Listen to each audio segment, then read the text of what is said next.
प्रधानमंत्री नरेंद्र मोदी ने आज तीसरी बार वाराणसी से नामांकन किया। नामांकन से पहले प्रधानमंत्री मोदी ने मां गंगा की पूजा अर्चना की, काल भैरव मंदिर में आशीर्वाद लिया और इसके बाद कलेक्टेरिएट पहुंच करके अपना नामांकन किया। रिपोर्ट आपको दिखाते हैं।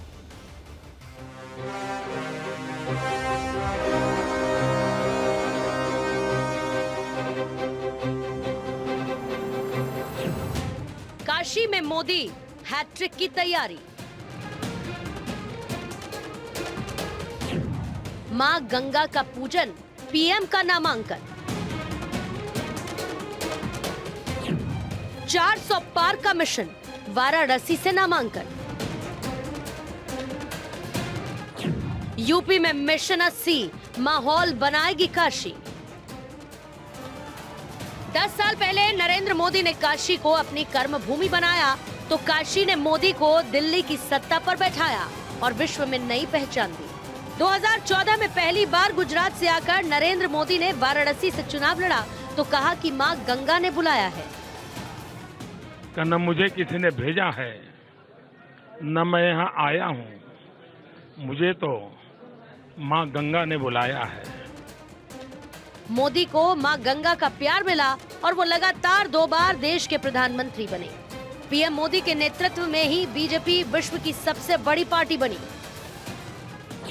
पहली बार 2014 में नरेंद्र मोदी ने वाराणसी से चुनाव लड़ा तो 56.5% वोट मिले। दूसरी बार 2019 में ये वोट प्रतिशत बढ़कर 63.9% हुआ और अब तीसरी बार फिर प्रधानमंत्री मोदी काशी से हैट्रिक लगाने को तैयार है।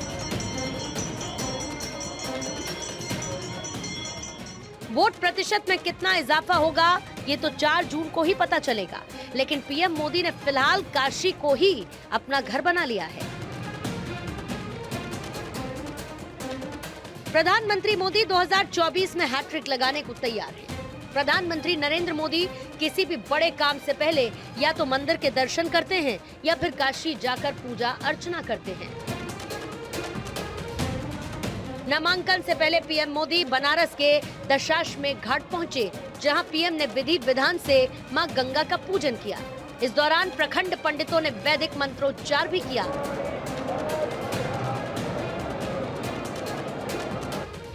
जिसके बाद पीएम मोदी ने क्रूज की सवारी की और नमो घाट पहुंचे।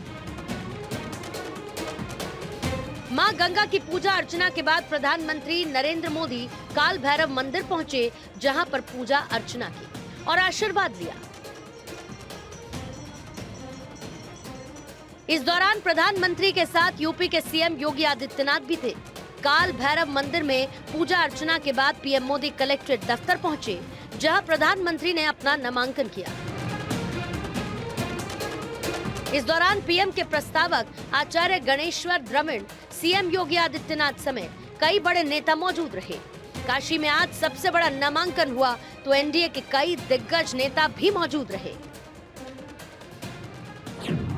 अमित शाह, जेपी नड्डा, राजनाथ सिंह, योगी आदित्यनाथ, एकनाथ शिंदे, कोर्नाड संगमा, प्रफुल्ल पटेल, रामदास अठावले, हरदीप पुरी, चंद्रबाबू नायडू, पवन कल्याण, जीतन राम मांझी, उपेंद्र कुशवाहा, संजय निषाद, अनुप्रिया पटेल, ओम प्रकाश राजभर, जयंत चौधरी के साथ ही कई दिग्गज पीएम मोदी के नामांकन के साक्षी बने।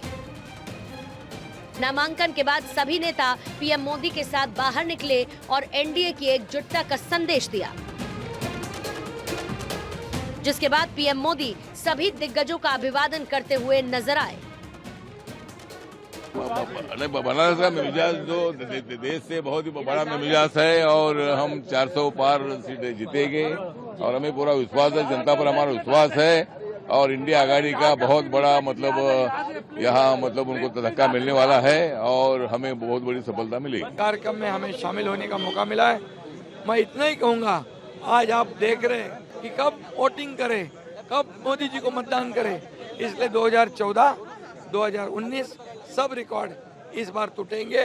मोदी जी फिर एक बार प्रधानमंत्री बनेंगे और 400 पार ये आंकड़ा जाएगा। It is a great opportunity for me even to be here. Yes. And I've been fortunate to be an NDA partner, and especially I personally adore and respect Modi ji.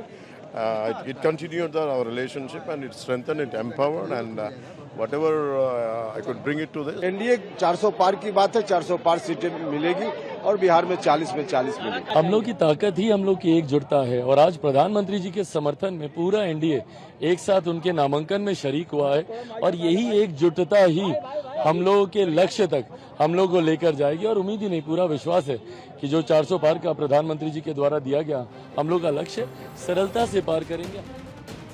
प्रधानमंत्री नरेंद्र मोदी ने तीसरी पारी के लिए काशी से नामांकन कर दिया है। काशी को पीएम मोदी ने अपना घर बनाया और इसी का परिणाम है कि सोमवार को हुए रोड शो में लोगों की भीड़ भी देखने को मिली। लोग पीएम की एक झलक के लिए रोड शो में उमड़ पड़े। इसके साथ ही पिछले 2 चुनाव में लगातार पीएम मोदी के वोट प्रतिशत में बढ़ोतरी देखी गई। लोगों की इस दीवानगी का असर अब लोकसभा चुनाव के परिणाम के साथ ही देखा जाएगा। Bureau report, Bharat 24।